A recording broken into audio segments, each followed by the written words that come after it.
कुछ भी ले लो, कोई दिक्कत की बात नहीं है। लेकिन अगर अलग अलग नाम के हैं तो लॉन्गेस्ट चेन को आप पहले आइडेंटिफाई करोगे, 2 कार्बन की चेन लॉन्गेस्ट है तो ये आपका साइड ग्रुप लगेगा। और मतलब ये बोलूंगी बाकी चारों से एक सवाल और इन दोनों से एक सवाल बहुत सारी बार आपको पेपर में देखने को मिलता है। चलिए एक एक करके शुरू करते हैं, बस क्विकली रिवाइज करना। आप लोग मुझे बताइए, अगर आपके पास नाइट्रो कंपाउंड्स हैं, दैट इज आपके पास एक नाइट्रो कंपाउंड्स है तो ऑब्वियसली इसका रिडक्शन करेंगे। अब रिडक्शन करने के काफी सारे तरीके हो सकते हैं, बताइए इंपॉर्टेंट बातें क्या है। अगर मैं बोलूं तो सबसे पहले आप लोगों के 2 टेस्ट बहुत इंपॉर्टेंट है, दैट इज दो reaction, that is Hoffmann bromide और दूसरा गैब्रियल थैलेमाइड। उसके बाद इंपॉर्टेंट क्या है, उसके बाद आपके लिए इंपॉर्टेंट है बेसिक नेचर का सवाल पेपर में आता है। उसके बाद आपके 2 टेस्ट हैं, दोनों ही इंपॉर्टेंट है पेपर, मतलब हालांकि छोटा चैप्टर है बट सब इंपॉर्टेंट है मोस्टली। कार्बिलामाइन टेस्ट इंपॉर्टेंट है। उसके बाद आपका क्या इंपॉर्टेंट है, हॉफमैन या मैं बोलूं हिंसबर्ग टेस्ट भी इंपॉर्टेंट है। उसके बाद इंपॉर्टेंट क्या है, उसके बाद इंपॉर्टेंट है आपका इलेक्ट्रोफिलिक सब्स्टिट्यूशन रिएक्शन से भी यहाँ पे सवाल आया हुआ है तो वो इंपॉर्टेंट है। उसके बाद इंपॉर्टेंट क्या है, उसके बाद मैं बोलूंगी डाइजोनियम सॉल्ट से भी डायरेक्टली क्वेश्चन आ जाता है तो डाइजोनियम सॉल्ट के डायरेक्ट रिएक्शन भी आपके आ जाएंगे। तो मोस्ट इंपॉर्टेंट पार्ट ये है इस चैप्टर का जिस पे आपको सबसे ज्यादा फोकस करना है। Hello, welcome back to CUT by 247। मैं हूं आयुषी मैम और ऑर्गेनिक केमिस्ट्री का जो आखिरी चैप्टर है वो है अमाइंस, जो हम यहाँ पे शुरू करने जा रहे हैं। अपार्ट फ्रॉम इट आपके जो छोटे चैप्टर्स है वो बचते हैं, बट जो मेन ऑर्गेनिक केमिस्ट्री है उसका ये लास्ट चैप्टर है। लेकिन हालांकि ये लास्ट है लेकिन इस चैप्टर की वेटेज बहुत ज़्यादा है अगर मैं CUT की बात करूँ और अगर मैं बोर्ड्स एग्जामिनेशन की भी बच्चों बात करूँ तो ठीक है। तो आई थिंक आप सभी लोग बिल्कुल भी अफोर्ड नहीं कर सकते इस चैप्टर को मिस करना। और सबसे आसान बात यह है कि ये बहुत छोटा चैप्टर है लेकिन ये बहुत छोटा होने के बावजूद भी बहुत ज्यादा वेटेज रखता है, राइट। सो हर एक बच्चे के लिए चैप्टर बहुत इंपॉर्टेंट बन जाता है। So let's get started with this chapter. जल्दी से क्विक गो में चैप्टर को पूरा समझ लेते हैं, पूरा रिवाइज कर लेते हैं। और अगर आप मेरे साथ जुड़ चुके हो तो यहाँ पर आप सेशन को क्या कर दोगे, लाइक, राइट। सो आई होप आप लोगों ने, देखो मैं एक चीज और आपको बताना चाहूंगी कि ऑलरेडी इस सीरीज में मैं आपके वन शॉट्स बहुत सारे करवा चुकी हूँ। फिजिकल पूरी 1 शॉट्स हो चुके हैं, ऑर्गेनिक के पूरे 1 शॉट्स हो चुके हैं और उसके बाद बस अब हमारा इनऑर्गेनिक बच रहा है जो कि इसके बाद अगले मंडे को आपको मिलेगा, राइट। सो आई होप आपने पूरी प्लेलिस्ट चेकआउट कर ली और अगर नहीं करी है तो मेक श्योर करिए कि आप वो पूरी प्लेलिस्ट एक बार देख लेंगे इस वाले 1 शॉट के बाद, right. So let's get started. कितने बच्चों को ये आसान लगता है चैप्टर मुझे कमेंट सेक्शन में जरूर बताना। मैं बात करूंगी यहाँ पे अमाइंस की। चलिए तो अमाइंस की बात करें तो सबसे पहले जैसे कि अभी तक ऑर्गेनिक में हमने पढ़ा सेम वही क्लासिफिकेशन यहाँ पे भी रहने वाली है, that is primary, secondary, tertiary. आप अमाइंस को क्लासिफाई कर सकते हो, सिंपल सी कहानी है मैम। अगर आपके पास क्या है NH2, दिस इज अमाइन, यहाँ पे जो कार्बन है दिस इज अमाइन। अगर ये आपके 1 कार्बन से जुड़ी है तो ये आपकी प्राइमरी है। अगर मैम ये आपके 2 कार्बन से जुड़ी है तो ये सेकेंडरी अमाइन है। और मैम अगर ये आपके 3 कार्बन से जुड़ी है तो मैम ये आपकी क्या है, टर्शरी अमाइन है। सिंपल कहानी है, आई थिंक सभी को यहाँ तक पता है। मेरे को चैट सेक्शन में आंसर्स भी डालते रहो, रिवाइज अपना खुद ब खुद करते रहो, ठीक है। तो ये आपकी हो जाएगी प्राइमरी, सेकेंडरी और tertiary amine, right. So I think यहाँ तक क्लियर है। अगर मैं आईयूपैक नेमिंग की बात करूँ तो अगर आपके पास एक सिंगल चेन अमाइन है तो आपको कुछ नहीं करना है, जो भी इसका नाम है, जैसे कि क्या नाम है इसका, प्रोपेन, तो प्रोपेन लिखेंगे, ई हटाएंगे, ई की जगह अमाइन लगाएंगे तो क्या हो जाएगा, प्रोपेनामाइन। क्या हो जाएगा, propanamine. This is for a primary amine, ठीक है। अगर आपको एक सेकेंडरी अमाइन को नेम करना है, ठीक है, तो सेकेंडरी अमाइन में आपके 2 ग्रुप होंगे, हो सकता है वो सेम लेंथ के हो सकता है वो अलग लेंथ के हो। सेम लेंथ के होंगे तो आप कुछ भी ले लो, कोई दिक्कत की बात नहीं है। लेकिन अगर अलग अलग नाम के हैं तो लॉन्गेस्ट चेन को आप पहले आइडेंटिफाई करोगे, 2 कार्बन की चेन लॉन्गेस्ट है तो ये आपका साइड ग्रुप लगेगा, ठीक है। और ये N से जुड़ा है तो उसको बोलेंगे N, और 1 कार्बन है तो मिथाइल, तो N मिथाइल, और फिर नॉर्मल चलेगा, 2 कार्बन है तो इथेन अमाइन, ठीक है, राइट। सिंपल सी बात है। अगर टर्शरी आपके पास है तो आपके पास अब यहाँ पे हो सकता है 3 चेन होंगी और 3 चेन में हो सकता है किसी की लेंथ ज्यादा हो, किसी की लेंथ कम हो, ठीक है। मैंने अब यहाँ पे सारी अलग अलग ले ली है, ठीक है। तो अब आपको सबसे पहले फिर से लॉन्गेस्ट चेन आइडेंटिफाई करना है। 3 कार्बन की आपको दिख गई है तो आपको बाकी दोनों को अपनी साइड चेन बना लेना है। साइड चेन को अल्फाबेटिकली लगाना है तो 1 इथाइल है, 1 मिथाइल है तो क्या बनेगा, N ethyl comma N methyl, और लॉन्ग चेन 3 कार्बन की है तो क्या हो जाएगा, प्रोपेनामाइन, ठीक है। तो ऐसे आपको आईयूपैक से सवाल बन सकता है। तो प्राइमरी, सेकेंडरी, टर्शरी 2 बार जोड़ा है तो इसलिए मैंने 2 बार यहाँ पे NN मेंशन करा है, ठीक है भाई, क्लियर है, राइट एवरीबॉडी। सो ये आप लोग की कहानी रहेगी क्लासिफिकेशन ऑफ अमाइंस को लेकर। आगे बढ़ा जाए, चलिए लेट्स मूव अहेड, हम बात कर लेते हैं क्विकली प्रिपरेशंस की। प्रिपरेशन हमारी 6 हैं और इन 6 में से ये दोनों तो बहुत ज्यादा पेपर में आपको, मतलब एक सवाल तो बनेगा आपका कम से कम इन दो प्रिपरेशन से, एक सवाल आपका कभी कभी अमोनोलाइसिस से भी आ जाता है। और मतलब ये बोलूंगी मैं, बाकी चारों से एक सवाल और इन दोनों से एक सवाल बहुत सारी बार आपको पेपर में देखने को मिलता है। चलिए एक एक करके शुरू करते हैं, बस क्विकली रिवाइज करना। आप लोग मुझे बताइए, अगर आपके पास नाइट्रो कंपाउंड्स हैं, दैट इज आपके पास एक नाइट्रो कंपाउंड्स है, तो ऑब्वियसली इसका रिडक्शन करेंगे। अब रिडक्शन करने के काफी सारे तरीके हो सकते हैं, बताइए। रिडक्शन करेंगे तो ये NO2 कन्वर्ट हो जाएगा किसमें, NH2 में आपको मिल जाएगी एनिलीन। अब मुझे बताइए यहाँ पे आप क्या क्या रिएजेंट्स का इस्तेमाल कर सकते हो, ठीक है। मैं लिखवाना शुरू करती हूँ। आप यहाँ पे क्या यूज कर सकते हो, H2PD नॉर्मल हाइड्रोजनेशन कर दीजिए, या फिर आप कर सकते हो Fe+HCl, या फिर आप कर सकते हो SN+HCl। पेपर में आता है इन तीनों में से सबसे फेवरेबल मेथड कौन सा है, तो आंसर आएगा Fe+HCl। ये मोस्ट फेवरेबल है। क्यों मैम, क्योंकि जब इनका रिएक्शन करते हो तो ये बनाता है FeCl2, और FeCl2 आपको खुद ब खुद HCl देता रहता है, मतलब ये डिसोसिएट होके आपको हाइड्रोलाइसिस के बाद HCl देता रहता है। और HCl अगर ये दे रहा है तो ये वाला HCl आपको लेस अमाउंट में लेने की कोई, मतलब आप इसको आराम से लेस अमाउंट में ले सकते हो और लेस अमाउंट में ले सकते हो, तो ऑब्वियसली रिएक्शन आपका क्या हो जाता है, मोर फेवरेबल हो जाता है।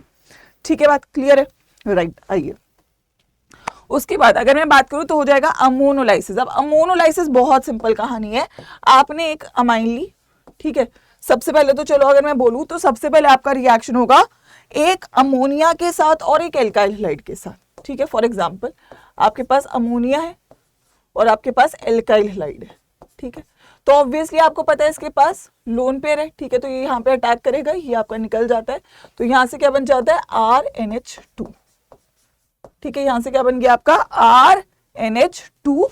और यहाँ पर अगर मैं बोलूँ तो जो पॉजिटिव चार्ज है, अगर मैं बोलूँ तो ये पॉजिटिव चार्ज यहाँ पे इसके ऊपर आ जाता है, और पॉजिटिव चार्ज आ जाता है तो यहाँ पे आपका हेलोजन इसको सेटिस्फाई कर देता है, ठीक है। तो टेक्निकली आपके यहाँ पे क्या बन जाती है, प्राइमरी अमाइन, ठीक है। जैसे ही आपकी यहाँ पे प्राइमरी अमाइन बनेगी, जैसे ही आपकी यहाँ पे प्राइमरी अमाइन बनती है, अब ये प्राइमरी अमाइन रिएक्ट दोबारा से करेगी। देखो RNH2 दोबारा से RX के साथ रिएक्ट करेगी, ठीक है। दोबारा से अगर ये RX के साथ रिएक्ट करेगी तो अब यहाँ पे आपके क्या बन जाएंगे RNHR, मतलब कि आपकी यहाँ पे क्या बन जाएगी सेकेंडरी अमाइन। फिर से आप इसके ऊपर एल्काइल हैलाइड डाल सकते हो, तो ये क्या बनाएगा आपको RNR और ये आपका टर्शियरी अमाइन। बेसिकली आपको यहाँ पे क्या मिल जाएगी, टर्शियरी अमाइन। फिर से अगर आप इसके ऊपर एल्काइल हैलाइड डालोगे तो क्या बनेगा आपको, अब नाइट्रोजन के साथ 4 कार्बन जुड़ गए तो पॉजिटिव चार्ज और आपका हेलोजन। सो टेक्निकली क्या होता है, इस रिएक्शन में आप जो RX है वो अगर एक्सेस में ले लो, और एक्सेस में ही लेते हैं जनरली, तो आपको क्या मिलती है, क्वाटर्नरी अमाइन। मैं क्या लिखूंगी, आपको मिलती है क्वाटर्नरी अमाइन। पर इसको रोका जा सकता है। आपको अगर प्राइमरी अमाइन तक ही रुकना है तो आप क्या कर लो, आप जो अपना RNH2 है, अगर आपने इस अमाइन को एक्सेस में ले लिया तो आपको जो है फर्स्ट प्रोडक्ट ही आपको मेन प्रोडक्ट मिलेगा, ठीक है। फर्स्ट प्रोडक्ट ही आपको यहाँ पे मेन प्रोडक्ट मिलेगा। सो राइट, इस वाले रिएक्शन की एक डिसएडवांटेज है, कि डिसएडवांटेज ये है कि मैम यहाँ पे फॉर एग्जांपल अगर मैं बात करूँ तो हमें यहाँ पे एक मिक्सचर ऑफ अमाइंस देखने को मिलता है। आपको प्राइमरी भी मिलेगी, आपको सेकेंडरी भी मिलेगी, आपको टर्शरी भी मिलेगी और आपको क्वाटर्नरी भी मिलेगी। तो इसी वजह से इस रिएक्शन को हम प्रेफर नहीं करते हैं, अमाइंस बनाने के लिए इसको हम प्रेफर नहीं करते हैं। क्यों नहीं करते हैं, क्योंकि मैम यहाँ पे हमें मिक्सचर ऑफ अमाइंस मिलता है। क्या मिलता है, मिक्सचर ऑफ अमाइंस मिल जाता है, ठीक है। इसीलिए इस रिएक्शन को प्रेफर नहीं किया जाता है। आइए आगे बढ़ते हैं, हम बात करते हैं नाइट्राइल। नाइट्राइल से अगेन आप क्या करेंगे, रिडक्शन करेंगे, और रिडक्शन किसके थ्रू करेंगे एवरीबॉडी, अगर मेरे पास नाइट्राइल है दैट इज RCN, ठीक है। RCN पे आप रिडक्शन करेंगे तो आपको क्या मिलेगा, RC के साथ H जुड़ जाएगा और नाइट्रोजन के साथ भी H जुड़ जाएगा, तो क्या मिलता है RCH2NH2। क्या मिलता है, RCH2NH2। रिएजेंट्स क्या क्या यूज करेंगे, अगेन यहाँ पे रिडक्शन कर रहे हैं, रिडक्शन H2 निकल करो, H2 पैलेडियम करो, तो यहाँ पे हम H2 निकल डाल सकते हैं, क्लास H2 निकल हो सकता है, या फिर आप सोडियम भी डाल सकते हो in the presence of ethanol. ठीक है, आप सोडियम भी डाल सकते हैं इन द प्रेजेंस ऑफ इथेनॉल। तो आप यहाँ पे नाइट्राइल से कन्वर्जन कर सकते हैं इन दोनों रिएजेंट्स के साथ। नेक्स्ट हमारा आएगा अमाइड। भाई यहाँ पे ना एक एक स्टेप के रिएक्शन है, कोई मैकेनिज्म नहीं है, आपको बस रिड्यूसिंग रिएजेंट याद है, आप आराम से रिएक्शन कर पाओगे। इसीलिए मैं बोल रही हूँ आप वन शॉट से अपने शॉर्ट नोट्स बना लीजिए क्विकली। ठीक है, RC डबल बॉन्ड ONH2 है, यहाँ पे आप नॉर्मल LiAlH4 डालेंगे। ठीक है, क्या डालेंगे? LiAlH4 डालेंगे, तो यहाँ से क्या बन जाएगा? RCH2NH2। ठीक है, क्या बन जाएगा? RCH2NH2। नॉर्मल रिडक्शन, बस नॉर्मल रिडक्शन। अब थोड़ा सा जो आप लोग को दिक्कत आएगी ना, वो आएगी नेक्स्ट सेट ऑफ रिएक्शन में, जो कि है गैब्रियल थैलेमाइड सिंथेसिस और हॉफमैन ब्रोमामाइड डिग्रेडेशन। ये सबसे इंपॉर्टेंट है। तो देखिए, रिएक्शन की बात करें तो हम पहले लेंगे यहाँ पे थैलेमाइड, इसको बोलते हैं phthalimide. This is your phthalimide. ठीक है, आपने यहाँ पे क्या डाला? बेस डाला। ठीक है, you will be putting a base over here, ताकि आप यहां से इस हाइड्रोजन को एब्स्ट्रैक्ट कर सको। ठीक है, तो फॉर एग्जांपल आपने KOH डाला, तो KOH क्या करेगा? इस हाइड्रोजन को ले जाएगा, तो यहां पे क्या बन जाएगा आपका? डबल बॉन्ड N के साथ पॉजिटिव कैटायन जुड़ गया। ठीक है, फिर आपने इसके ऊपर डाली एल्काइल हैलाइड RX। अब नाइट्रोजन के ऊपर नेगेटिव, सोडियम के ऊपर पॉजिटिव, तो इसके ऊपर पॉजिटिव, इसके ऊपर नेगेटिव, तो नाइट्रोजन के साथ क्या जुड़ जाएगा आपका? नाइट्रोजन के साथ जुड़ जाएगा आपका क्या? आपका R, एल्काइल ग्रुप। क्या जुड़ जाएगा आपका? Alkyl group. ठीक है, ये बढ़ गया। उसके बाद आप क्या कर देंगे? नॉर्मल हाइड्रोलाइसिस, आपने NaOH डाला। ठीक है, आपने क्या डाला? NaOH डाला, और जैसे ही आपने NaOH डाला तो क्या होगा आपका? यहाँ पे आपका क्या हो जाएगा? ये बॉन्ड ओपन होगा और आपको क्या मिल जाएंगे? ONA इसके साथ, ONA इसके साथ, और वो अलग निकल के आ जाएगा, दैट इज RNH2। तो गैब्रियल थैलेमाइड सिंथेसिस में मुझे क्या मिलती है? Primary amine. क्या मिलती है? Primary amine. ठीक है, अब एल्काइल हैलाइड का क्या नेचर होगा? ये पूछा जाता है पेपर में, तो this is also primary alkyl halide and this is aliphatic alkyl halide. Aliphatic alkyl halide. तो यहाँ पे जो आप अमाइंस बनाते हैं गैब्रियल थैलेमाइड सिंथेसिस में, वो हमें क्या मिलती है? We are only making primary aliphatic amines. This reaction का mechanism is nucleophilic substitution reaction. तो अगर मैंने गलती से यहां पर ऐसी ले ली, फॉर एग्जांपल मैंने ये ले लिया, दैट इज एरोमेटिक अमाइन, क्योंकि इसी के साथ तो मेरी क्या बनेगी? एरोमेटिक अमाइन, है ना। तो ये वाली जो अमाइन आपको मैंने बताया, hello arene nucleophilic substitution reaction show नहीं करते हैं, इसीलिए यहां पर आप जो अमाइन बनाएंगे वो एलिफेटिक ही मिलेगी, एरोमेटिक नहीं बनेगी, क्योंकि एरोमेटिक तो ये रिएक्शन शो करते ही नहीं। आपको क्या मिलती है? Aliphatic amines. पेपर में सवाल आएगा कौन कौन सी अमाइंस आप गैब्रियल थैलेमाइड सिंथेसिस से बना सकते हो। ठीक है, तो कैसे? फॉर एग्जांपल आपको पूछ ले कि CH3NH2 है। ठीक है, ठीक है, फॉर एग्जाम्पल उसने पूछ लिया कि आपके पास CH3 CH2 CH3NH2 है। फॉर एग्जाम्पल उसने पूछा कि ये है आपके पास, फॉर एग्जाम्पल उसने पूछा कि ये है आपके पास। ठीक है, उसने बोला इनमें से कौन कौन सी अमाइंस आप गैब्रियल थैलेमाइड सिंथेसिस से बना सकते हो। देखो, ये एक प्राइमरी अमाइन है और एलिफेटिक भी है, तो ये बन सकती है। ये एक सेकेंडरी अमाइन है, तो ये नहीं बन सकती है। ये एक प्राइमरी अमाइन तो है, बट ये क्या है? एक एरोमेटिक अमाइन। एरोमेटिक अमाइन कौन सी होती है? जो डायरेक्टली बेंजीन रिंग से जुड़ जाए, तो ये नहीं बनेगी। अब ये प्राइमरी है, बट ये नाइट्रोजन इस कार्बन से जुड़ा है, ये बेंजीन रिंग से नहीं जुड़ा है, तो ये एलिफेटिक है, तो ये वाली भी बन जाएगी। पेपर में ऐसे ही आपको सवाल देखने को मिलेंगे। तो आप लोग को ये आइडेंटिफाई करना है कि ये रिएक्शन में हम क्या बना सकते हैं? Only aliphatic primary amines. ठीक है, next let's talk about the last preparation, that is Hofmann bromamide degradation reaction. क्या होगा मैम? अगर आपके पास अमाइड है, ठीक है, अमाइड है, और आपने इसके ऊपर डाल दिया Br2NaOH। ठीक है, क्या डाला? देखो क्या बन रहा है इसमें, क्या हो रहा है? Hofmann bromamide. हॉफमैन ब्रोमामाइड मतलब ब्रोमीन और अमाइड, इन दोनों का क्या किया आपने, डिग्रेडेशन। क्या किया, डिग्रेडेशन। तो डिग्रेडेशन में क्या होता है बेटा, ये गायब हो जाता है, ठीक है, ये गायब हो जाता है, और ये गायब होता है तो आपको क्या मिलता है, यहां से केवल RNH2। क्या मिलता है, RNH2। और ये जो RNH2 है बेटा, ये क्या है, this is again a primary amine, but it has 1 carbon less than your reactant. याद रखनी है ये बात, 1 carbon less than the reactant. ठीक है, तो देखो दो चीजें हैं जो पेपर में कभी कभी आ जाती हैं। आपके पास अमाइड है, मैं R की जगह एक आपको स्पेसिफाई कर दूं अगर, that is CH3 CH2 C double bond O NH2। ठीक है, इसके ऊपर 2 सेट ऑफ रिएक्शंस अगर मैं लिखूं, ठीक है, सबसे पहले अगर मैंने इसके ऊपर LiAlH4 ईथर डाला,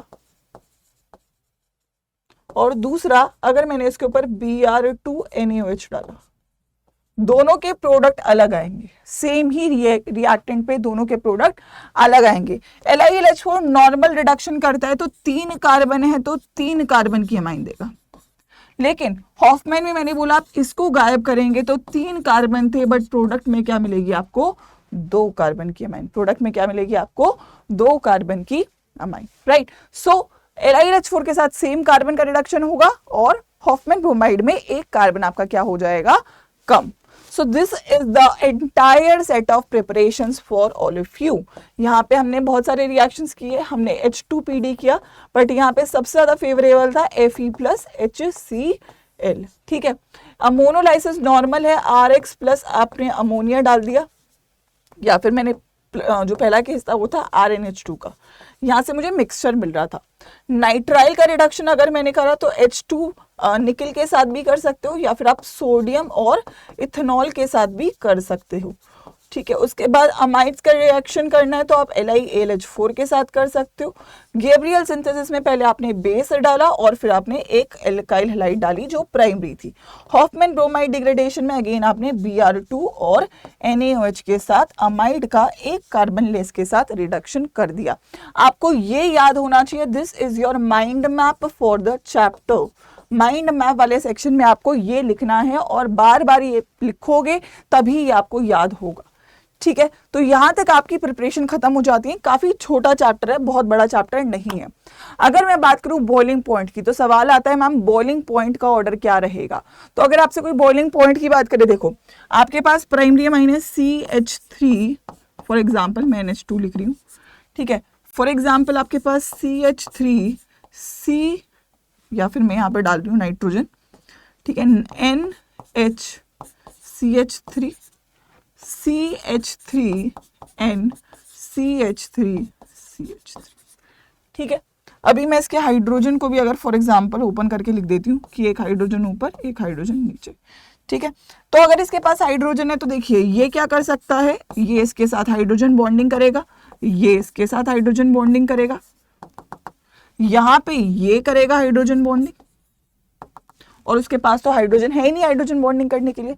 तो टेक्निकली यहाँ पे क्या है, 2 हाइड्रोजन बॉन्डिंग है, यहाँ पर 1 हाइड्रोजन बॉन्डिंग है, यहाँ पे 0 हाइड्रोजन बॉन्डिंग है। और अगर तुम्हें बॉयल ऑफ करना है तो तुम्हें हाइड्रोजन बॉन्डिंग को ब्रेक करना पड़ेगा। अब जितना ज्यादा हाइड्रोजन बॉन्डिंग है उतना ज्यादा उसे हीट करना पड़ेगा, जितना ज्यादा हीट करना पड़ेगा उतना ज्यादा बॉइलिंग पॉइंट हो जाएगा। तो सबसे ज्यादा बॉइलिंग पॉइंट इसका, फिर इसका और फिर उसका। तो बॉइलिंग पॉइंट का ऑर्डर क्या होगा, that is primary amine, secondary amine and tertiary amine because of hydrogen bonding. क्या हमें क्लियर है, सिंपल सी कहानी, because of hydrogen bonding. Paper में आ जाता है इसका ऑर्डर भी कभी कभी। ठीक है, राइट, आई होप सभी लोगों को क्लियर है। आइए अब बात कर लेते हैं मेन रिएक्शंस की। और मेन रिएक्शन में जो एक सवाल सबसे ज्यादा पेपर में देखने को मिलता है वो है बेसिसिटी के ऊपर। आप लोग बताइए मुझे, what is a base. Base क्या है, बेस कोई भी वो चीज है, बेस कोई भी वो चीज है, दो ऑप्शंस हो सकते हैं कि वो अपने लोन पेयर को डोनेट कर दे, ठीक है, या फिर वो H+ को एक्सेप्ट कर ले, और वरना वो OH नेगेटिव को डोनेट कर दे। तीनों ही केस में वो बेस कहलाएगा according to 3 theories, that is Lewis acid base theory, Bronsted Lowry theory, या फिर अर्हेनियस थ्योरी के हिसाब से। ठीक है, तो तीनों ही केस में वो बेस होगा। अब जो काम ये अच्छे से करेगा वो एक अच्छा बेस होगा, ठीक है। अब आपको अगर मैं सबसे पहली चीज जो उठाऊं वो है आपका अमोनिया, ठीक है। अगर मैं NH3 की बात करूं तो इसके पास लोन पेयर है, तो ये अपना लोन पेयर डोनेट कर सकता है, तो ये बेस तो है, ठीक है। अच्छा, अभी मैं फॉर एग्जाम्पल इसके साथ एक कार्बन जोड़ दूं CH3NH2, ठीक है। अब यहाँ पे आपके पास डोनेट करने के लिए चाहिए इलेक्ट्रॉन डेंसिटी। जितनी ज्यादा इलेक्ट्रॉन डेंसिटी इस नाइट्रोजन के पास होगी उतना ही ज्यादा वो डोनेट करेगा, जितना ज्यादा वो डोनेट करेगा उतना अच्छा वो बेस होगा। तो इलेक्ट्रॉन डेंसिटी को अगर बढ़ाना है तो हमें क्या जोड़ने पड़ेंगे यहाँ पे, electron donating groups. Electron donating groups क्या करेंगे, आपकी बेसिक नेचर को बढ़ाएंगे क्योंकि वो इलेक्ट्रॉन्स को डोनेट करेंगे, ठीक है। अब इलेक्ट्रॉन डोनेटिंग ग्रुप क्या हो सकते हैं, या तो +I हो सकता है या +M हो सकता है, ये मैंने आपको बताया है। पर क्योंकि ये सिंगल नॉर्मल एलिफेटिक में लगा है तो हम +I की बात करेंगे। ये CH3 क्या है, +I इफेक्ट शो करता है, इलेक्ट्रॉन को देगा तो ऑब्वियसली इलेक्ट्रॉन डेंसिटी बढ़ाएगा। तो अगर कोई आपसे पूछे कि अमाइंस और अमोनिया में, मतलब कि अमोनिया और अमाइंस में बेहतरीन बेस कौन है, तो जवाब क्या होगा, बताइए। What will be your answer, कौन ज्यादा बेस बेहतर होगा। तो आप सभी लोगों को दिख रहा है कि यहाँ पे क्या है, मोर इलेक्ट्रॉन डेंसिटी है because of electron donating group. और यहाँ पे अगर मोर इलेक्ट्रॉन डेंसिटी है तो ऑब्वियसली ये क्या होगा, मोर बेसिक इन नेचर, यस और नो। और अगर ये मोर बेसिक है तो क्या मैं लिख सकती हूँ कि आपके जो अमाइंस हैं वो स्ट्रॉन्ग बेस होते हैं in comparison to your ammonia, yes और नो। आई होप सभी लोगों को यहाँ तक ये बात क्लियर है। Amines are more stronger base than your ammonia, क्योंकि अमाइंस के पास +I इफेक्ट फंक्शन कर रहा होता है। क्या फंक्शन कर रहा होता है, +I इफेक्ट फंक्शन कर रहा होता है, ठीक है। अगला सवाल आएगा, मैम अगर मेरे पास 3 अमाइंस हैं CH3NH2, CH3NHCH3, CH3NCH3CH3, तो इन तीनों के ऊपर अगर मेरे को बेसिसिटी का ऑर्डर लिखना है BC के ऊपर, तो मैम बेसिसिटी का ऑर्डर क्या होगा। अगर इन तीनों के ऊपर मुझे बेसिक नेचर का ऑर्डर लिखना है तो क्या होगा बेसिक नेचर का ऑर्डर। तो भाई देखो, मैंने तुमको अभी बताया इंडक्टिव इफेक्ट, यहाँ पर ये दे रहा है +I इफेक्ट लगा रहा है, यहाँ पर ये भी दे रहा है, ये भी दे रहा है, +I effect again, +I effect again, यहाँ पे ये भी दे रहा है, ये भी दे रहा है और ये भी दे रहा है। तो ये +I इफेक्ट, ये +I इफेक्ट और ये +I इफेक्ट, तो 3 +I इफेक्ट हो गए। तो आप लोग को दिख रहा है सबसे ज्यादा +I इफेक्ट मैम किस में है, इसमें 3 ग्रुप, फिर किस में है, इसमें है। तो अगर मैं बेसिक नेचर का ऑर्डर पूछूं तो क्या होगा मैम, टर्शरी का सबसे ज्यादा, फिर मैम सेकेंडरी का, फिर मैम प्राइमरी का, रीजन बीइंग +I इफेक्ट, ठीक है। पर ये ऑर्डर कहां पे फंक्शन करेगा, ये ऑर्डर फंक्शन करेगा गैसियस फेस में। किस में फंक्शन करेगा, गैसियस फेस में फंक्शन करेगा। अगर तुमने इसे अमोनिया को पानी में डाल दिया तो थोड़ी सी बातें बदल जाएंगी। क्या बदलेगी, अगर आपने इसको पानी में फॉर एग्जांपल डाल दिया, ठीक है, तो जैसे कि अगर मैं बोलूं CH3NH2 है, इसने H+ को एक्सेप्ट करा तो ये क्या बन गया, CH3NH3 पॉजिटिव, ठीक है। अब ये कैटायन बन चुका है, आई होप आपको दिख रहा है। अगर ये बन चुका है तो अगर ये पानी में है तो पानी में है पानी, पानी में है पानी और पानी में है पानी। तो यहाँ पे आपके पास 3 हाइड्रोजन है, तो ये 3 हाइड्रोजन बॉन्डिंग इस कैटायन को क्या कर रही होंगी, स्टेबलाइज। क्या कर रही होंगी, इसको स्टेबलाइज। तो अगर ये एक्वस फेस में चला जाएगा तो हाइड्रोजन बॉन्डिंग फंक्शन करने लग जाएगी। कहानी में आएगा एक दिलचस्प ट्विस्ट। अगर मैं इन एक्वस फेस में बात करूं, ठीक है, तो मैम मेरे 2 फैक्टर्स फंक्शन करते हैं, ठीक है, 2 फैक्टर्स फंक्शन करते हैं। पहला फैक्टर तो ऑब्वियसली इंडक्टिव इफेक्ट तो रहेगा ही एक फैक्टर, क्योंकि इंडक्टिव इफेक्ट तो बेसिक नेचर को बढ़ा ही रहा है, ठीक है।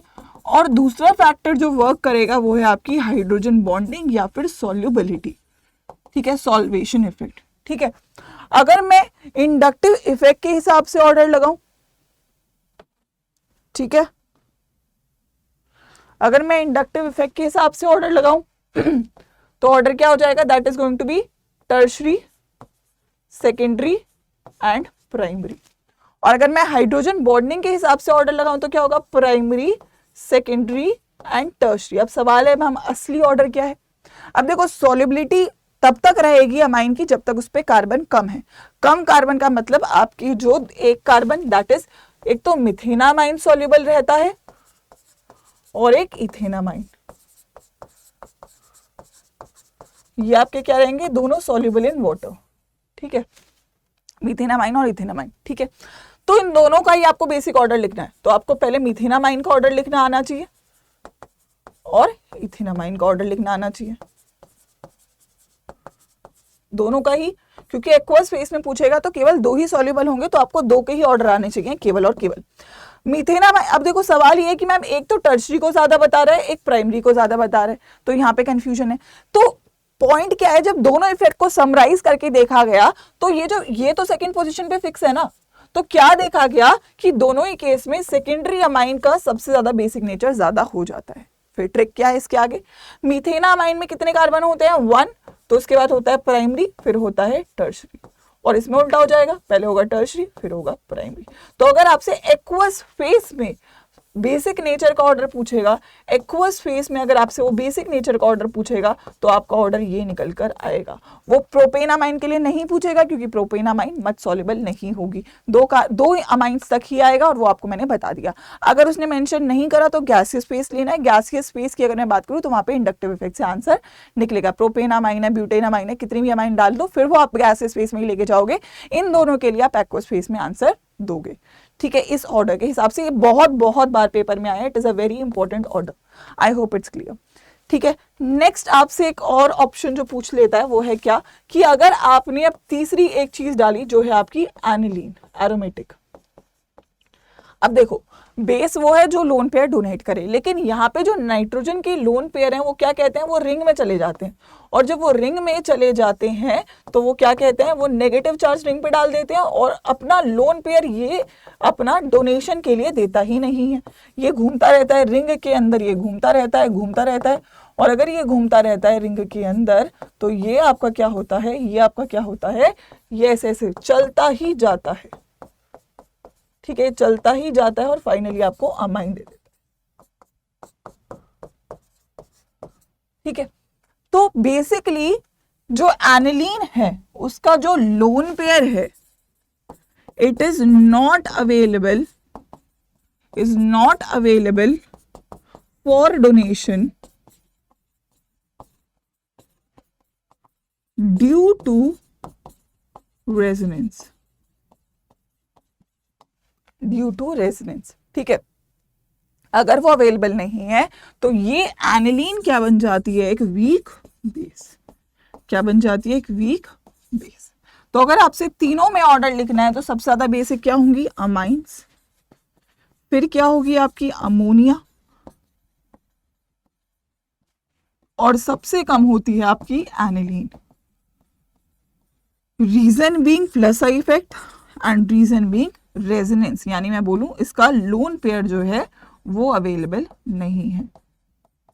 ठीक है, बट स्टिल अगर मैं एनिलीन में बात करूं कि अगर एनिलीन में ही मुझे ऑर्डर बताना है तो एनिलीन के पास भी अगेन जो नेगेटिव चार्ज है वो कहाँ पे है, ऑर्थो और पैरा पे। तो अगर आपको मैंने बोला बेसिक नेचर कब बढ़ता है, बेसिक नेचर तब बढ़ता है जब आप इलेक्ट्रॉन डोनेटिंग ग्रुप लगाते हो। ठीक है, और इलेक्ट्रॉन डोनेटिंग ग्रुप में क्या आएंगे आपके प्लस एम इफेक्ट या फिर प्लस आई इफेक्ट, ये मैंने आपको पिछली क्लास में बताया। Plus M effect ortho para पे लगता है, प्लस आई इफेक्ट आपका मेटा पे लगता है। ठीक है, तो अगर आपको देखना है कंपेयर करना है तो मैं आपको एक क्वेश्चन अगर दूं, जैसे कि आपसे पूछ ले कि आपके पास ये है, आपके पास ये है,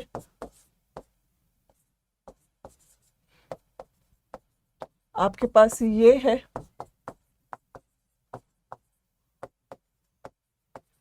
आपके पास ये है,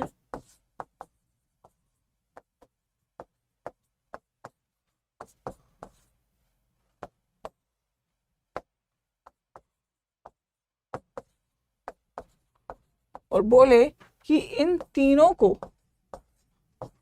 बेसिक नेचर के ऑर्डर में लगाइए, बेसिक स्ट्रेंथ के ऑर्डर में लगाइए, तो बताइए क्या ऑर्डर होगा।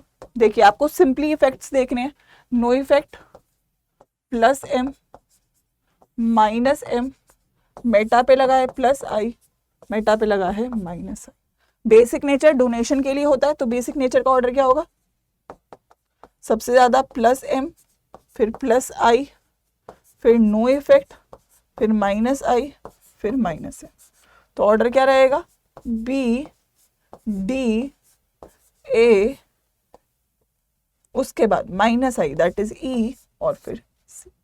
ठीक है, बेसिक नेचर का उल्टा हो जाएगा पीकेबी का ऑर्डर, वो मैंने आपको लास्ट क्लास में भी बताया था। ठीक है, तो ये आपका बेसिक नेचर का कंप्लीट हो जाता है। पेपर में एक सवाल देखने को मिलेगा, याद रखना कि एनिलीन सबसे कम बेसिक इन नेचर होता है because of its unavailability of lone pair for donation. ठीक है, बात क्लियर है।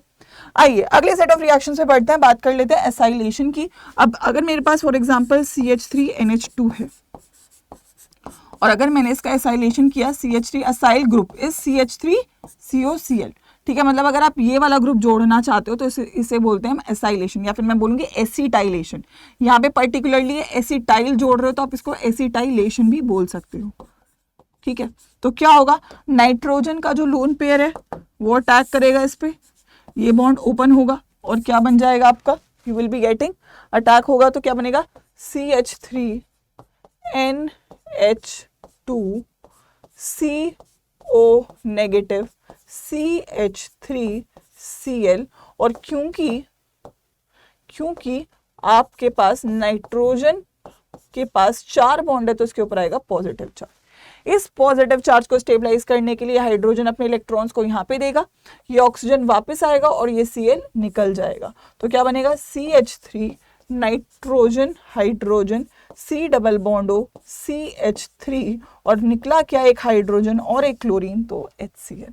So this is called acetylation, जिसमें आपका क्या बन गया है, अमाइड बन गया है। C double bond O NH is amide आपका यहाँ पे बन गया है। This is normal acetylation reaction. ठीक है, फिर हम आगे बढ़ते हैं तो हमारा आता है एक टेस्ट, बहुत ज्यादा पेपर में पूछा जाता है, that is your carbylamine test. बताइए कार्बिल अमाइन टेस्ट किसके डिटेक्शन के लिए इस्तेमाल किया जाता है, everybody, it is used for detection of primary amine RNH2। Primary amine के ऊपर अगर आप CHCl3 और KOH डाल देते हो, ठीक है, तो क्या बनता है, यहाँ से आपको एक fall smell producing compound that is RNC बन जाता है। This is called isocyanide and इसकी स्मेल होती है बहुत खराब, गंदी सी स्मेल आती है। जैसी ही गंदी सी स्मेल आती है तो आपको पता चल जाता है कि जो मैंने अमाइन ली थी वो क्या थी, प्राइमरी। क्या ली थी मैंने अमाइन, प्राइमरी। ठीक है, so this is a test for primary amine, this is a test for primary amine. ये भी पेपर में कई बार आता है। ठीक है, अगला एक और टेस्ट है, अगर मैं बोलूं HNO2 के साथ रिएक्शन। देखिए आपके पास हो सकता है एक एलिफेटिक अमाइनो CH3NH2 और एक हो सकता है आपके पास एरोमेटिक अमाइनो एनिलीन। ठीक है, इसके ऊपर आपने HNO2 डाला, इसके ऊपर आपने HNO2 डाला। ठीक है, यहां से याद रखना जो एलिफेटिक अमाइन है वो आपका जो है CH3 पहले N2Cl बनाती है और ये डिसोसिएट होके CH3OH दे देता है आपको। क्या दे देता है आपको, एल्कोहल दे देता है, साथ में नाइट्रोजन गैस और HCl गैस निकल जाती है। लेकिन जब आप एरोमेटिक के साथ करते हो तो आपको यहां से मिलता है बेंजीन के साथ N2Cl जो होता है डाइजोनियम सॉल्ट, जो कि होता है क्रिस्टलाइन इन नेचर और जो कि स्टेबलाइज होता है बाय रेजोनेंस। तो अगर आपको कभी भी टेस्ट करना है एक एलिफेटिक प्राइमरी अमाइन में और एक एरोमेटिक प्राइमरी अमाइन में, तो आप HNO2 के साथ रिएक्शन कर सकते हो, क्योंकि जो एरोमेटिक वाली है वो आपको एक क्रिस्टलाइन सॉल्ट देगी, लेकिन जो एलिफेटिक है वो आपकी डिसोसिएट होकर आपको एल्कोहल दे देगी। ये भी पेपर में आपके आया हुआ है, मतलब इस चैप्टर का ऑलमोस्ट हर रिएक्शंस आपके पेपर में आए हुए हैं। So again it's a very very important chapter. ठीक है भाई, क्लियर है बात। आइए आगे बढ़े, चलिए नेक्स्ट है आपका हिंसबर्ग टेस्ट। ये टेस्ट अगेन आपका प्राइमरी सेकेंडरी टर्शियरी अमाइन के लिए होता है। मैं आपको दिखाती हूँ। फॉर एग्जांपल आपके पास है प्राइमरी अमाइन CH3NH2, आपने डाला यहाँ पे, this is your Hinsberg reagent.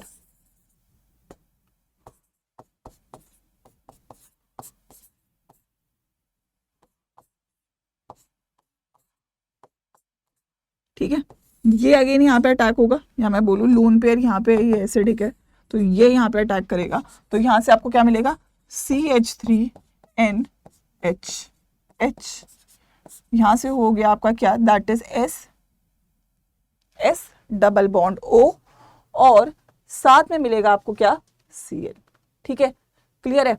सो अगर मैं बोलूं तो यहां से आपका ये Cl निकल जाएगा और आपको यहाँ पे क्या मिल जाता है, S डबल बॉन्ड O, क्या निकलता है, HCl। मतलब एक हाइड्रोजन यहां से और एक Cl यहां से, और ये आपका बन जाएगा सॉल्ट। ठीक है, अगर आपने इसके ऊपर NaOH डाला अगेन, तो NaOH अगेन क्या करेगा, देखो पहले आपका एक हाइड्रोजन यहां से गया। ठीक है, मैं इसको ओपन करके लिख देती हूँ ताकि आपको और बेहतर समझ में आए। तो पहले आपके हिंसबर्ग रिएजेंट ने हाइड्रोजन लिया, फिर आपके बेस ने एक और हाइड्रोजन लिया, तो ये प्रोडक्ट क्या हो जाएगा, सॉल्युबल इन बेस।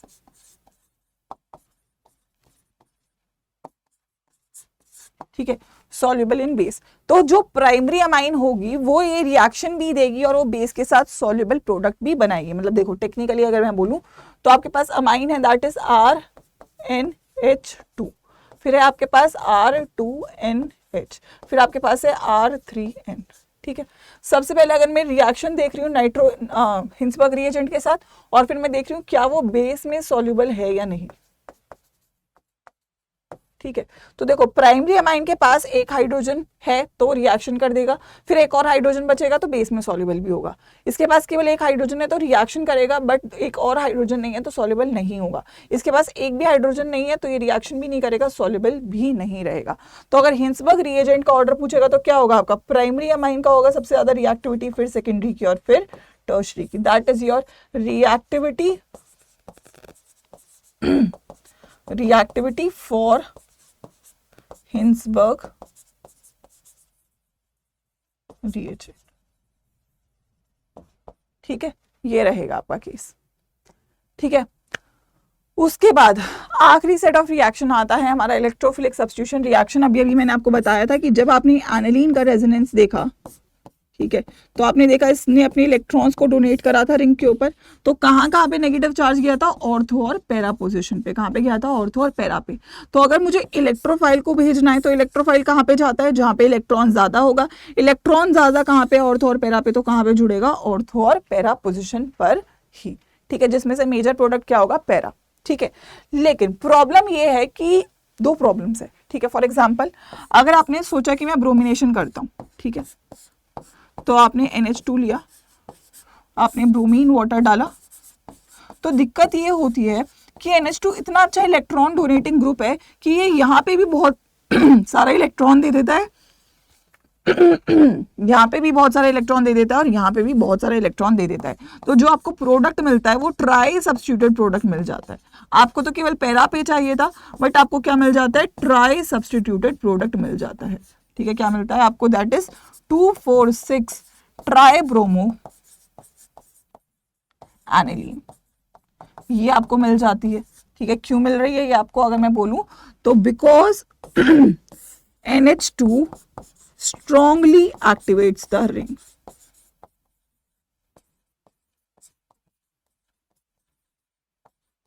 अब इसका सोल्यूशन क्या है, ठीक है, पेपर में आएगा, एक सेकेंड,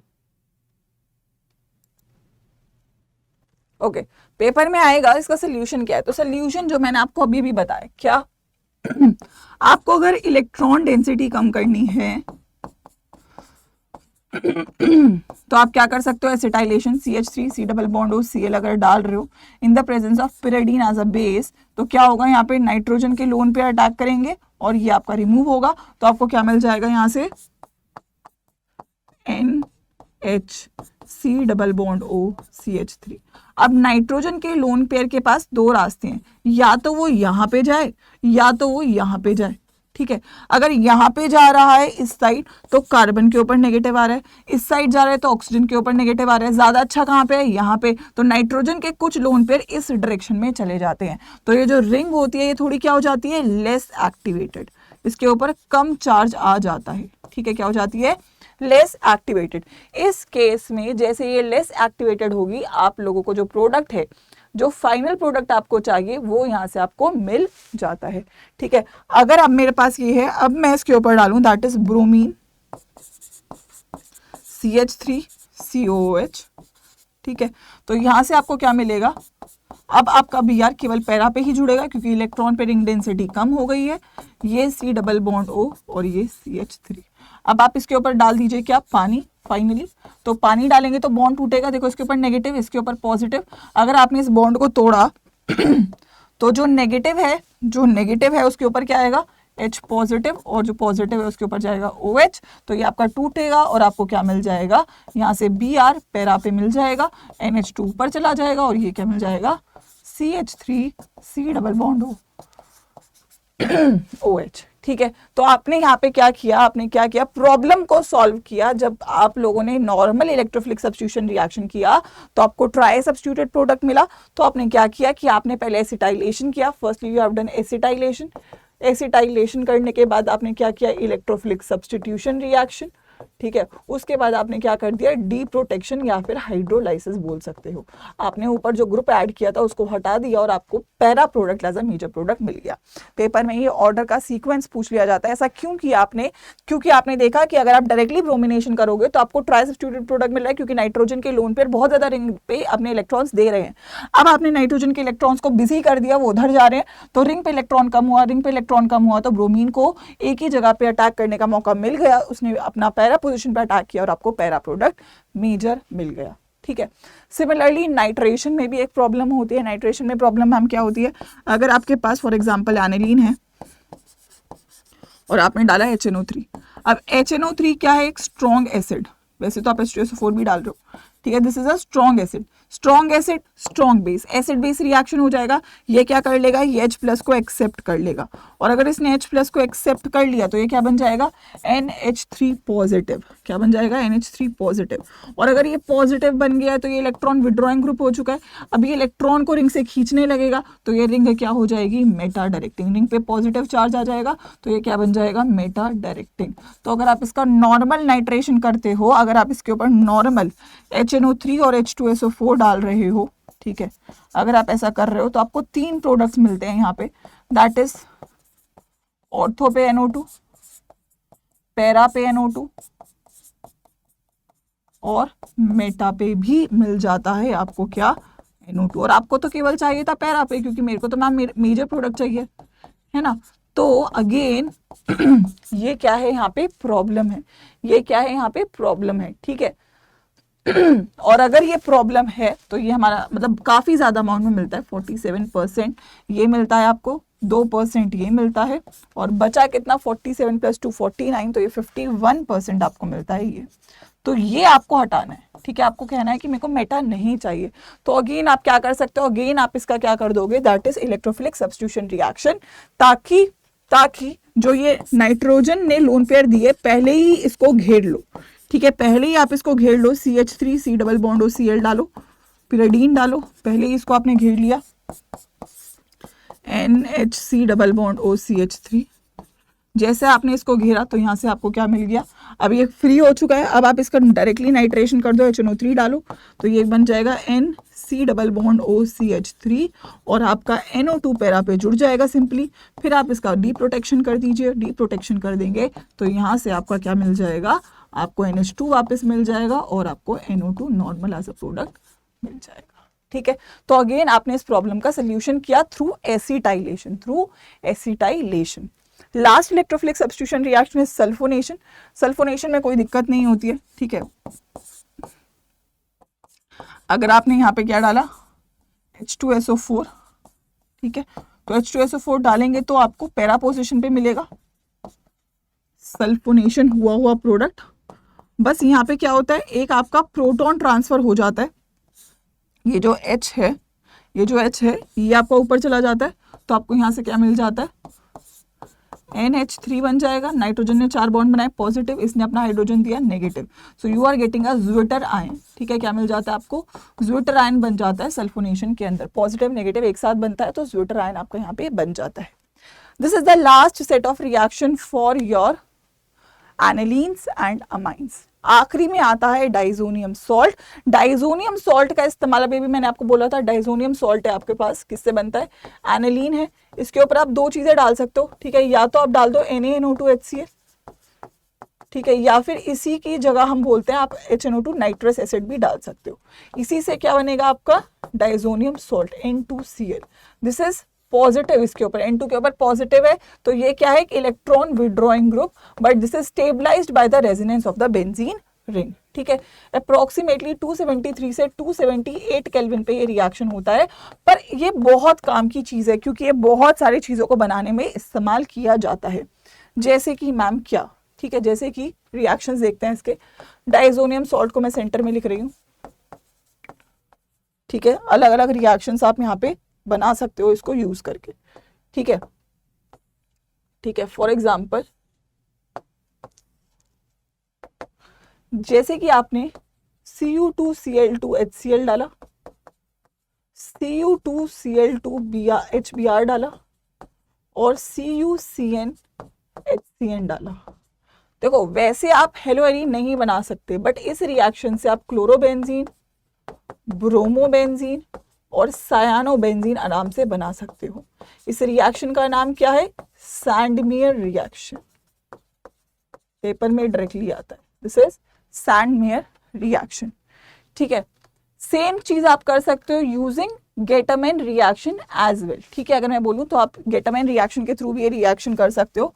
ठीक है, गेटरमैन रिएक्शन में बस एक ही चीज है जो बदल रही है आपकी, दैट इज आप यहाँ पे Cu, ठीक है, कॉपर के साथ अगर मैं बात करूं तो आप कॉपर के साथ HCl डाल दो, कॉपर के साथ HBr डाल दो, तो यहाँ पे भी आपको क्लोरोबेंजीन दोबारा से और ब्रोमोबेंजीन दोबारा से मिल जाएगी, और अब ये रिएक्शन होगा क्या, गेटरमैन रिएक्शन। ठीक है, इसके अलावा अगर आपको क्या बनाना है, that is iodo and fluorobenzene. अगर आपने नॉर्मल Ki डाला तो यहाँ से क्या मिलेगा आपको, आयोडोबेंजीन।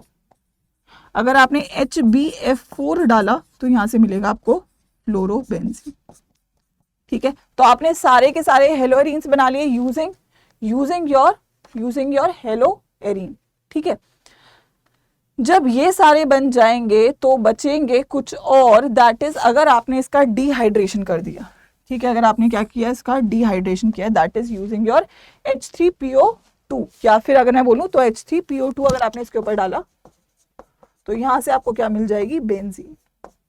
ठीक है, नॉर्मल बेंजीन, जस्ट बेंजीन।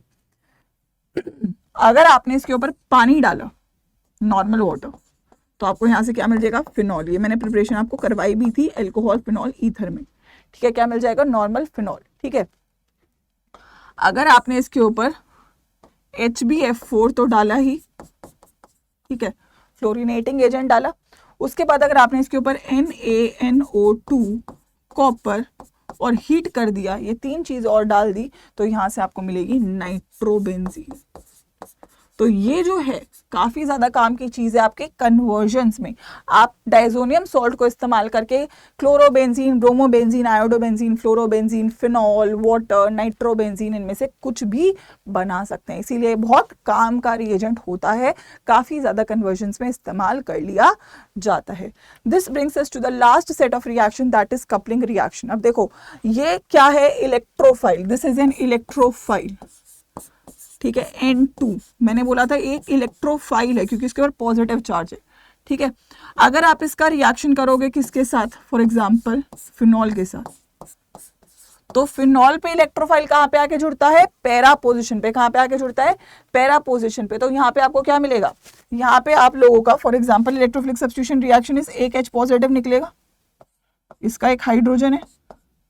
ठीक है, तो अगर आपका ये पैरा पे जुड़ेगा, ये वाला हाइड्रोजन निकलेगा, तो यहां से आपको क्या मिलेगा, you will be getting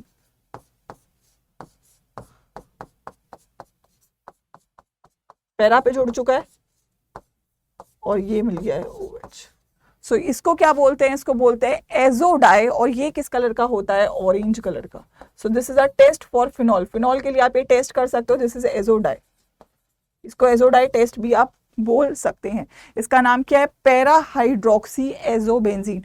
para पे जुड़ा है, पैरा हाइड्रोक्सी एजोबेंजीन। ठीक है, सेम रिएक्शन आप कर सकते हो एनिलीन के साथ भी।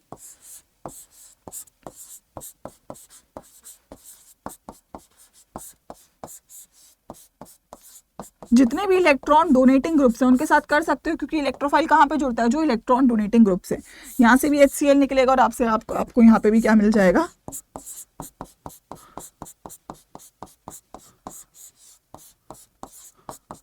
और इसका कलर क्या होता है, येलो। पेपर में कलर आ जाते हैं, ठीक है।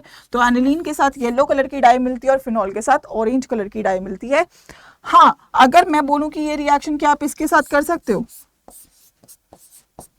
तो आप बोलोगे नहीं मैम, क्योंकि ये जो ग्रुप है ये इलेक्ट्रॉन विड्रॉइंग है और इलेक्ट्रॉन डोनेटिंग ग्रुप्स पर ही इलेक्ट्रोफिलिक सब्स्टिट्यूशन होता है।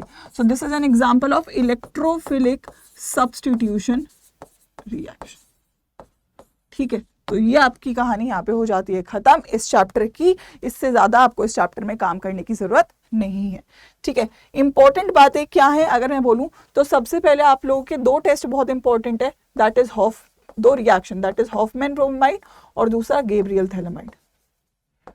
उसके बाद इंपॉर्टेंट क्या है, उसके बाद आपके लिए इंपॉर्टेंट है बेसिक नेचर का सवाल पेपर में आता है।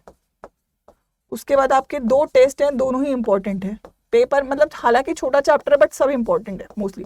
कार्बिल अमाइन टेस्ट इंपॉर्टेंट है। उसके बाद आपका क्या इंपॉर्टेंट है, हॉफमैन या मैं बोलूँ हिंसबर्ग टेस्ट भी इंपॉर्टेंट है।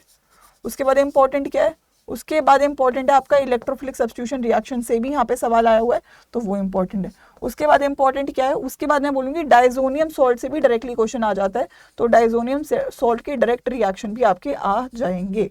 तो मोस्ट इंपॉर्टेंट पार्ट ये है इस चैप्टर का जिसपे आपको सबसे ज्यादा फोकस करना है। वन शॉट का देखो सबसे ज्यादा फायदा क्या है कि आपके शॉर्ट नोट्स बन जाते हैं और आपको मोस्ट इंपॉर्टेंट टॉपिक्स भी पता चल जाते हैं, ठीक है। So that is a chapter for you organic का टेक्निकली दी एंड हो चुका है। एक छोटा सा चैप्टर बच रहा है, वो अलग से हम करेंगे एंड मोस्ट प्रोबेबली इसके बाद हम बात करेंगे अगले चैप्टर से। नेक्स्ट मंडे को आपको अगला वन शॉट मिल जाएगा। अपार्ट फ्रॉम इट अगर आप क्लास 12 के बच्चे हैं तो आप लोगों का हाफ ईयरली सीरीज जो है वो चल रही है, जिसमें मेरी क्लास होती है ट्यूसडे और फ्राइडे को शाम 5 बजे, ठीक है। तो आप उसमें लाइव ज्वाइन कर सकते हो। 2 चैप्टर ऑलरेडी उसमें हो चुके हैं और अब बारी है उसमें केमिकल काइनेटिक्स को रिवाइज करने की। और अगर आप CUET पे डेडिकेटेडली काम करना चाहते हो और बोर्ड्स भी साथ के साथ करना चाहते हो तो आपका जो फ्रेश बैच है CUET का आप उसको ज्वाइन कर सकते हो। और वो बैच जो है उसका प्राइस भी अब आई थिंक काफ़ी कम कर दिया गया है बहुत सारे बच्चों के लिए, क्योंकि हम चाहते हैं कि मैक्सिमम बच्चे इसका एडवांटेज ले सकें। तो कुछ नहीं है, आपको अड्डा 247 की वेबसाइट पे जाना है और यहाँ पे आप जब जाओगे तो ऑल कोर्सेज सेक्शन में जाना है।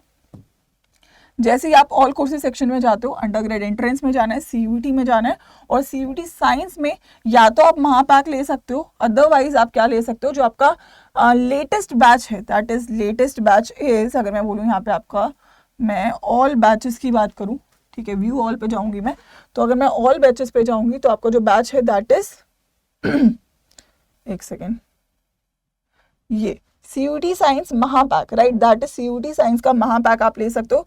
इस महापैक में क्या होगा ना कि आपको बुक्स भी मिलेंगी और आपको सारे के सारे अड्डा पे जितने भी बैचेस हैं, मतलब जैसे आप अभी एक बैच जो करंट नया चल रहा है वो तो मिल ही जाएगा, अब आपको रिवाइज करना है तो आपको इसके बाद जो बैच आएगा वो भी मिल जाएगा, उसके बाद और बैच आएंगे जो क्रैश कोर्सेज आएंगे वो सब आपको एक ही बैच में मिलने वाला है। आप मल्टीपल टाइम्स रिवीजन कर सकते हो, ठीक है। तो आप मतलब जितना पढ़ना चाहो उतना पढ़ सकते हो। यहाँ पे आपको एक कोड लगाना है दैट इज Y513, इससे आपको यहाँ पे डिस्काउंट मिल जाएगा और ये बैच आपका हो जाएगा, ठीक है। मतलब it's not just one batch, it's multiple batches. जब तक आपका CUET का पेपर नहीं होता जितने भी बैचेस आते हैं सारे बैचेस आपको इसमें मिलने वाले हैं। So you can practise and revise as much time as you want.